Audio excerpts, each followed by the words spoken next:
I'm going to take you full circle from 2019 to where we are at today in this video. If you haven't already seen my video regarding the Matkins Sand request, which started the legal fees increasing tremendously, I encourage you to watch it. So in 2019, early part of the year, the Matkins Sand request was denied. After that denial, it was said to me from a homeowner that at a party, Chris Mackin mentioned, if I don't get the sand, I take the land.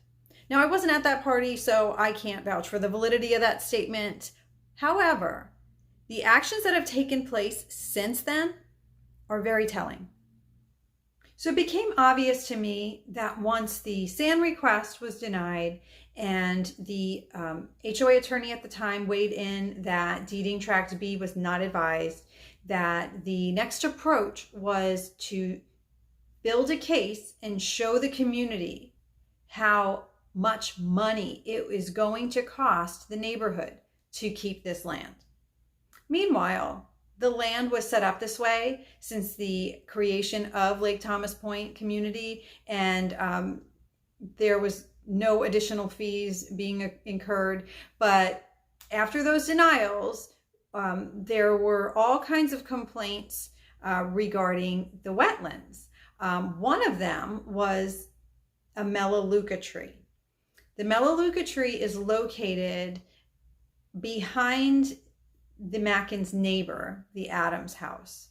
And I'm going to show you what it looked like, this cluster of trees, before the Matkins built their home and their dock.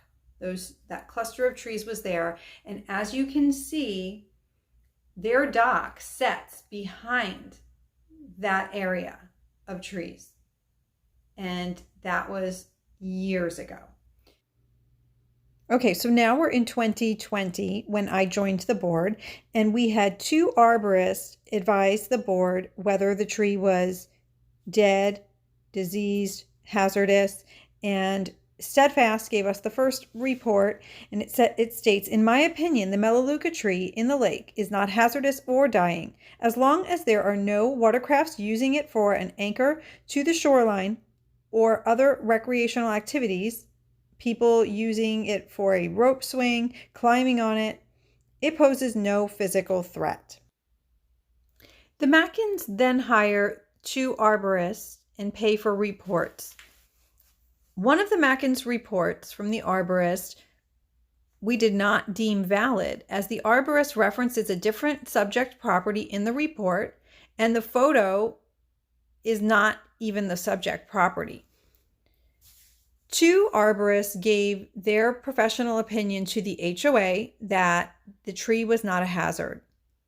The HOA also contacted 3 government agencies regarding the tree, and the HOA insurance company also weighed in. They confirmed our loss control firm viewed the information and provided a response that indicated they could not find anything that would make this tree a safety hazard for the association.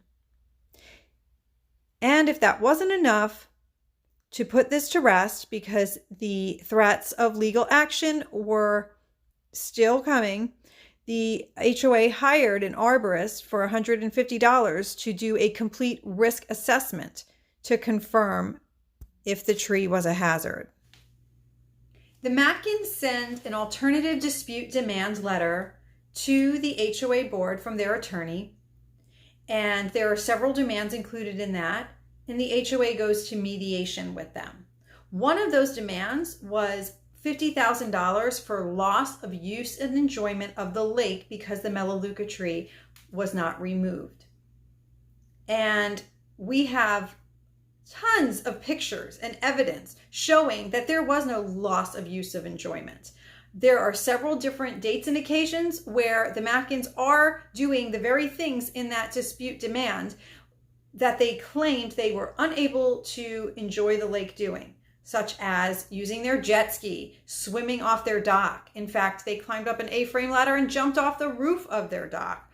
The Matkins were unhappy with the outcome of mediation because they did not walk away with $64,000 as demanded. And they did not receive an approval that the HOA was going to pay $5,000 to remove a Melaleuca tree that has been there since before they even built their dock, that several arborists said was not a hazard. So the very next day, March 3rd, you'll see that the Mackins started an effort to recall me from the board. Their recall, surprisingly, was successful. And from there are, I've been doing records requests, and they've picked up right where they left off. They are demanding, again, opening up that conversation now that they have a board majority in their favor to go ahead and approve that $5,000 to remove the Melaleuca trees and go ahead and approve the sand. One thing is a certainty, whether you care about Tract B or not. If we as a community left everything alone the way that it was set up by our developer, if there wasn't any fighting to change the way things were set up, we would not have paid thousands and thousands and thousands. I think we're above $35,000 now, probably closer to 40. That money in legal fees would not have been spent if all of these demands weren't made.